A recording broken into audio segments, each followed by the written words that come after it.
Tlačenje osebe.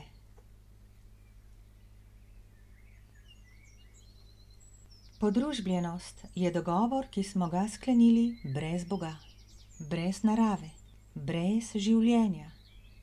Izstop iz nje je nujen za rojstvo duše. Je kar se da osvobajajoča izkušnja, ki pa jo sprva doživljam kot bolečino najhujše vrste. Boli, ker se ne poznam in mislim, da sem ta družbeni dogovor. Božanska naravnost ni del družbene ponudbe, zato se zdi, da je izgubljanje tega dogovora izgubljanje sebe. Ne boli izgubljanje ljudi in stvari, položaja in podobe v lastnih in tujih očeh. Boli trganje navezanosti nanje. Boli upiranje trganju teh navezanosti. Kar je ironija tega je, da navezanosti ni, obstajajo samo na nivoju misli. V resničnosti življenja jih ni. Tu je le življenjska samostojnost in svoboda. Volja, ki upravlja z dogajanjem, ve, kdaj sem pripravljena na reze teh namišljenih vezi. Po svoji volji se jih nimam potrebe osvobajati, ker življenjske svobode ne poznam. Zato nikoli nisem pripravljena na slovo od njih. Zato, če pride ukaz ljubezni, naj se nečemu odrečem, potem moram zaupati, da dela v moje najvišje dobro. Oseba se boji bolečine, nima odnosa do telesa in njegovih sporočil, išče rešitev in tolažbo zunaj, dokler ne omaga v uvid, da je vsako reševanje osebe brezplodno. Tisto, kar sem, mi ne more biti odvzeto. Tisto pa, kar mi je lahko, pa moram izgubiti, da bi lahko bila resnična. Ta kaplja bo padla v srce najbolj tistim svetlim dušam, ki nimajo dobičkonosne pretkanosti tega sveta.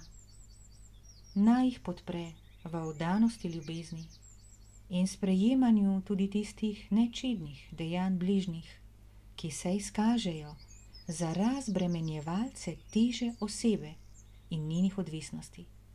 Naj je v podporo dušam, ki jih zven dreves še tolaži in jim gozdovi še vlivajo upanja, da nas umetna inteligenca ne bo prevarala v dokončno uničenje duše, edinega resničnega premoženja zemlje in nebes. Da bi se duša lahko rodila, mora oseba umreti. Izrivanje bivanja in razlaganja se neprestano vrši v naših energijskih telesih. Ko je duša pripravljena, začne pritegovati izkušnje, ki jo prečiščujejo v njeni nameri po širitvi. Tako so se, kmalu potem, ko je učitelj rekel, da sem pripravljena, začeli napadi na to osebo, na to ime, na ta imidž, ki obstaja le v moji misli, da bi se duša znebila teže navezanosti na ljudi in stvari, ki duši ne dovolijo rasti. Po vrnitvi iz Avstralije sem le za nekaj let, a dovolj, da me je streznilo, kot rdeča kapica zašla s poti v trganje cvetja tega sveta. Ujela sem se v laskanje in željo po pripadanju.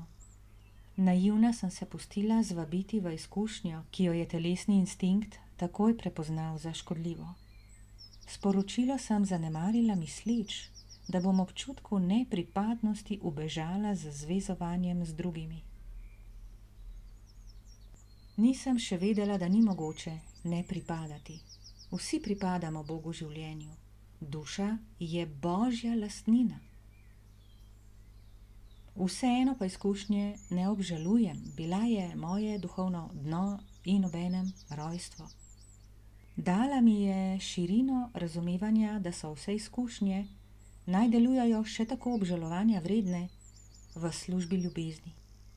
In dokončno slekla miselno naivnost oziroma duhovno nezrelost. Duhovno rojevanje je boleče, zelo boleče. A nadaljevati pot duhovno rojen je še mnogo težje. Duhovnega rojstva si želim, ker ne vem, kaj to pomeni. Dokler nisem sredi njega krvava in podpluta od padca. Potem začenjam razumeti in si želim nazaj v nevednost osebe. A rojevanje že osvetli dovolj lažne krasnosti, da se ne morem več skrivati za njo. Kot družbena oseba nimam odnosa z življenjem. Ne čutim ga kot skrbnega starša. V dogajanju ne vidim njegove ljubeče roke in brezhibne inteligence. Kot oseba sem kastrat od življenja. Mislim, da stojim sama zase. Zato se zanašam le nase in lastne napore. Od tod občutki nepripadnosti, odrinjenosti, osamljenosti, ki se v prebujeni duši ne morejo pojaviti. Ranjeni in zbegani mi je bilo dano ljubko zavetje gozda, da si v njegovi podpori zližem rane. Če sem mislila, da je rojevanje, s katerega sem se komaj splazila, naporno, sem se motila. Za njim je sledil natančen rešitveni načrt za mojo izgubljenost, ki me je dokončno potisnil v pravo smer, k sebi. Tu sem že vedela, da za napadi ne stoji človek. Vseeno pa je vedenje ostajalo na nivoju uma, ne izkušnje, in so vzdignili mnoge odtenke črnin. Branjenje, pomilovanje, jezo, zamere, očitke, za katere nisem vedela, da so v meni, dokler nisem bila izzvana. Davilo me je od zadrževanja, jih nisem ubogala. Koliko moči je šlo za zaviranje reagiranja iz teh črnin, kot bi imela trop podivjanih psov na povodcu, s petami uprta v tla in s težo nagnjena nazaj, da me niso povlekli za sabo. Ponos je kričal, naj se ne pustim vrteti okoli mezinca. Odvisnost je svetovala, da je zakon na moji strani. Sebičnost, naj imam vsaj malo spoštovanja do sebe. In druge misli, ki silijo v uveljavljanje svojega prav in v upor proti dogajanju. Bila sem prizadeta, presenečena nad dejanji, ki jih prebujena duša pričakuje. Slečena osebe ve, kaj vlada ljudem. Ni drugega načina, da prerasem naivnost osebe, kot je soočenje z lastno temo odzrcaljeno skozi dogajanje.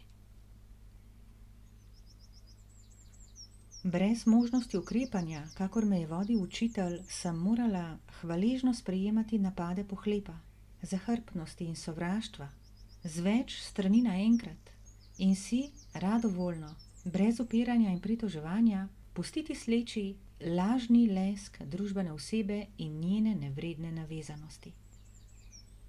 Zaživeti sem morala vedenje, da se meni godim jaz, da sprejemanje izniči karmičen naboj in postane stopnica dušnega vzpona. Tako sem raje kot misel pograbila šampanjec in skozi potok solz brala evangelij po Jezusu pod veliko bukvijo ob hišici sredi gozda, kjer sem takrat živela. Tako sem utapljala sodbo za sodbo ob napadih, ki so sledili. Počutila sem se kot zvezana pred strelskim vodom, ki vame meče naboje, nože in sulice, od spredaj in zadaj, istočasno. Čeprav še nisem dozorela za odgovore ljubezni, mi je v podpori dreves in Božje besede uspelo ne reagirati sodb in sprejeti napade brez povračila.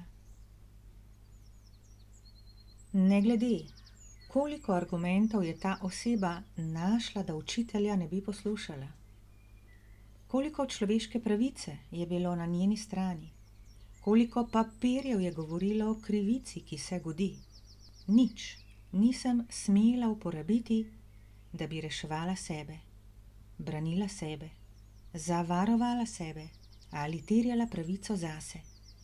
Nič, da bi manipulirala dogajanje sebi v prid. Na voljo mi je bilo le, da sem sklonila glavo, hvaležno prenašala, kar je letelo naproti, in zaupala, da toliko negativnosti ni preveč zame in bom preskrbljena, tudi če mi je odvzeto vse. Smrtonosna nikoli ni preizkušnja, lahko pa je odgovor nanjo. Tako kot rdeča kapica, nasičena s cvetjem tega sveta, tudi sama nisem bila zvesta sebi, nisem se imela rada. Izgubljala sem se v dosežkih in zvezah in bila neopremljena na soočenje z grdobijo sočloveka oziroma svojo lastno. In me je zmečkalo. Vendar ni zmečkalo resnično mene, pač pa idejo o tem, kdo sem. To slačenje osebe, laži, ki nisem, traja leta. Bolečina trganja navezanosti nanjo boli, ker se mora odraziti v dogajanju. Ne le na nivoju mislim, da sem svobodna. Tej osebi je bilo odvzeto vse, kar jo je gradilo, kar je imela rada. Družino, prijatelje, rodbinski gozd, delo gozdne šole, hišico sredi gozda in ne nazadnje za zdravega duha nepogrešljivo vzdušje narave. Ni imela možnosti nakupa drugega gozda. Tudi zeleni gozdiček v najemu, ki jo je tolažil po tej izgubi, je onečaščen s konjskim parkom, posekan, zagrajen, pograjen, hrupen. Kot oseba sem bila izdana, prevarana, okradena, slečena balasta, ki me je prekrival in začenjal razgaljevati sijajnost, ki sem, kadar se ne oklepam ničesar. Imam privilegij, ki ga ne bi zamenjala za vse izgubljene stvari. Duhovni svetilnik, ki je osvetljeval pot slačenja osebe, brez katerega bi me lastna črnina, če bi jo uresničila, izvrgla iz življenja. V tem slačenju sem si, kot jagodo na smetano, podarila nerodno poškodbo, ki me je dokončno prisilila v svobodo. Telo trpi velike bolečine, brez prestanka, ni in ni konca. Že davno sem prestopila prag, za katerega sem menila, ga ne bom vzdržala. Dolgo se je zdelo, da se bom zdaj zlomila. Kljub bolečini pa hočem živeti, kot da jih ni. Dobrovoljna, lahkotna, vesela in hvaležna, tudi za te muke, ki bodo minile. Ob zvoku lomilca skal pri sosedu, ki trese moje telo med tem pisanjem, me njegovo nasilje bolj in bolj potiska v gotovost, da je za vsem brezčutnim pogromom mila globina, ki jo razburkanost površja ne gane. Prav vanjo duša vse bolj spretno zariva korenine, da preživi v tej puščavi neljubezni. Ni enostavno. Pravilno rečem, da je predaja ljubezni živ pokop osebe. Je zato tako malo junakov predaje, ker se bojimo bolečine trganja laži.